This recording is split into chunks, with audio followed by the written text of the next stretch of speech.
Hey you guys, it's me Crystal. So today I thought it would be really fun to do the self-aware reader tag. And I found this tag when I was looking up. I was trying to find a different tag, but then I found this one. And I like the questions, and so I thought it would be fun to do this tag today. So I will link the original tag creator in the description box below. Her name is Courtney. And let's just get into the tag. So the first question is, what most draws you into a novel or story and makes you want to keep reading? Plot, characters, writing style, atmosphere, something else. So I'm very much a character and atmosphere kind of a reader. I will keep reading like a boring book if the characters are interesting and I love the atmosphere. I think I've talked about this before also, but definitely characters and atmosphere. Okay, question 2 is, what is a convention or trope that will immediately turn you off in your reading experience with a novel or story? So I feel like I've mentioned one before. Like, I don't like, that trope, like that plain girl trope where she's like, I'm so plain and ugly. And everybody, it's like, oh my gosh, you're so beautiful. And it's so obvious by the way everybody treats her that she's just like super pretty. But like, what I'm going to say today to answer this question, since I've already talked about that before, is I really don't like books that start with like this big action scene. Obviously, this is personal preference because I know some people really like it. They're like, oh my gosh, explosions, fighting, blood, and I'm like, okay, I don't know these people and I don't care. I'm the kind of reader that like, I need to be like eased into the world. I need, to be introduced to people because this isn't a movie. Like, if you want to start an action movie off with like this big action scene, like that's fine, but I still don't care, And when I'm reading the book, I definitely don't care. And part of why I DNF books sometimes is because they open with a big action scene and then I'm just like, okay, no thanks. And I quit. I'm just like, how am I supposed to care about these people? Like, I just met them. Like, I don't know anything. It's like I'm supposed to care about them just because they're the main character. And it's like, no, dude. I think I've mentioned before in other videos, I'm not really an action scene person either. So starting off a book with something that I'm already like not a big fan of, that's a very quick way for me to DNF a book and go running for the hills for something, quieter. Question number 3 is, what appeals to you when reading nonfiction and makes you want to keep reading? I mean, I guess part of it is the same thing that keeps me reading fiction books, is there's something I'm finding interesting about the book. But I guess for nonfiction specifically, it would be like an interesting topic or an engaging topic or subject matter. And occasionally, I guess a topic that I think will be helpful, like I recently read Atomic Habits. And so the appeal of that book is, it's going to help like form habits that are like easier to follow or something. I don't read a ton of nonfiction books though. Question number 4 is also about nonfiction, and it's, what is a convention or trope in nonfiction that will turn you off in your reading experience?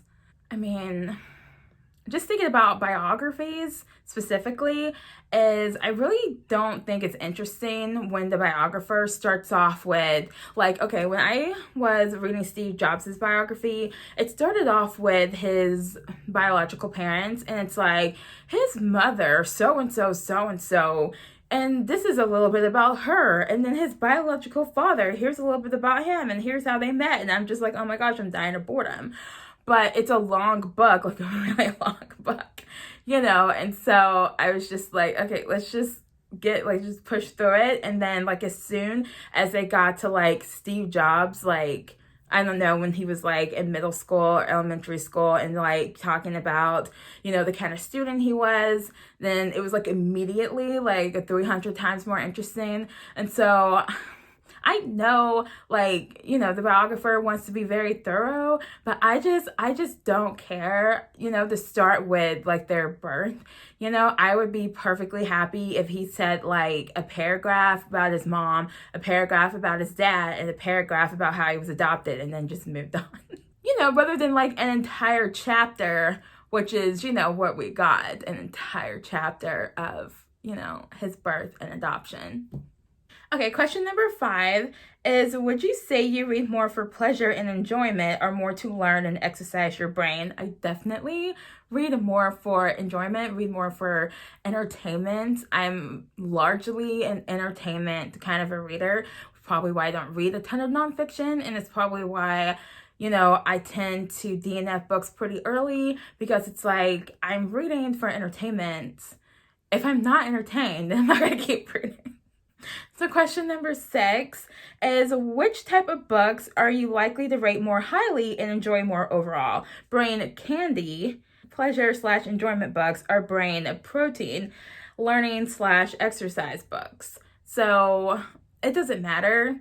I tend to give books about the same rating anyway, whether it's a poetry book or manga or fiction or nonfiction. I rate books like largely on emotion. So if I enjoyed the book, and it doesn't seem to matter whether it was fiction or nonfiction, so I tend to have the same range of 2 to 5 stars for entertainment books and for like books with heavier topics and like nonfiction books. So when it comes to ratings, I don't tend to rate certain kinds of books more highly than other books.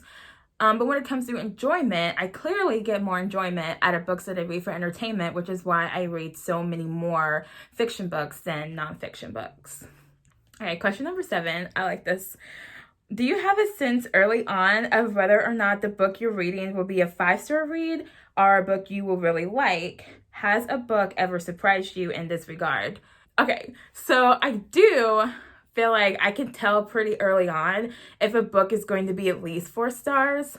And I can also usually tell pretty early on when a book is going to be 3 stars. It's really hard to continue reading the 3-star books, but I have been surprised, both in a good way and in a bad way. I have started off reading the book thinking, oh, okay, this is going to be like, 3 or 4 stars, and then it ends up being like 5 stars. And then I have read books that I was like, oh my gosh, this is going to be a 5-star read, and it ends up being like, 2 or 3 stars. But I'm not often surprised. Most of the time, if I think a book is going to be, 4 or 5 stars, it ends up being 4 or 5 stars. And the same goes for 3-star books and 2-star books. Okay, so question 8 is, considering books that you've rated 5 stars in the past, or if you don't rate them, then books you really love, do you think you would feel the same way about them now? Why or why not? I don't know, this is really interesting to me, because on one hand, I feel like my taste haven't really changed, but then like my mood changes, weekly or daily, sometimes hourly. I don't rate books based on my mood. I rate books kind of based on the experience that I had. And I feel like if I absolutely loved a book like 10 years ago, then I feel like I would still love that book now, because I would still have a good experience. Plus it has that like nostalgia thing. Like one of my favorite books of all time is The Forbidden Game by L.J. Smith. It's this YA paranormal book. Is so good to me. And I think it was a couple years ago, I went back and reread the first chapter of the book, and it was still like, it was so atmospheric. I was just like immediately there again. And yeah, there was all this nostalgia, and I'm like, I would keep reading, but what I was doing was I was reading the book. I was reading the first chapter of the book, like just to see if I still loved it, because there was a similar topic on my mind at the time, and I was thinking, well, was that book like really, really amazing? I read it several times, but I was like in middle school. And so I'm like, is it as good as I think it is? Was the writing and the atmosphere and the characterization, like, were they as good as I remember? And so I was just reading the first chapter of the book, like just to see if it was, if my memory was serving me correctly or whatever, and it was. So on one hand, I feel like my tastes really haven't changed a lot, so I probably would give the books the same rating. But on the other hand, sometimes things change. Sometimes you like things better, or sometimes, when it comes to, like, I don't read a lot of thriller books, for example, and I don't read a lot of murder mysteries. So the murder mysteries I have read, I'm like, oh my gosh, this is fantastic. Like 4 or 5 stars for like every single murder mystery book I read, because I don't know if the book is super tropey because I don't read a lot of murder mysteries, but I feel like if I started reading more murder mysteries, like I'm starting to read more suspense books, as I read more suspense books, I'm probably going to start noticing things and like getting more like picky. And so like if I went back and read like, you know, the murder mystery books and the suspense books that I thought were so good a few years ago, and like the suspense books that I think are so good now, it's like I might not like them as much, you know, like 5 years from now, because then I'll see, oh my gosh, this is so tropey or something. But the opposite might happen. I might take a book that I love now, like a suspense book that I recently read, that I'm like, oh my gosh, that was so good. And then I read it again in 5 years, and it's like even better because then I can appreciate like how unique that book is. So mostly I feel like I would feel the same way, but I think it just depends on a few factors here and there. And prop number 9 is tag people. And I don't ever tag people because I don't want to put pressure on anybody, and I don't know a lot of people. And so if you have a blog or a channel or something and you want to do the tag, feel free to tag yourself and then let me know so that I can go and read the post or watch the video or whatever. And yeah. Happy middle of March, everybody, and it's gonna be springtime soon, so happy almost springtime. But that is all for this video, and I will see you guys on Wednesday, on St. Patrick's Day, for the top 5 Wednesday video. And yeah, hope you're doing well. Bye.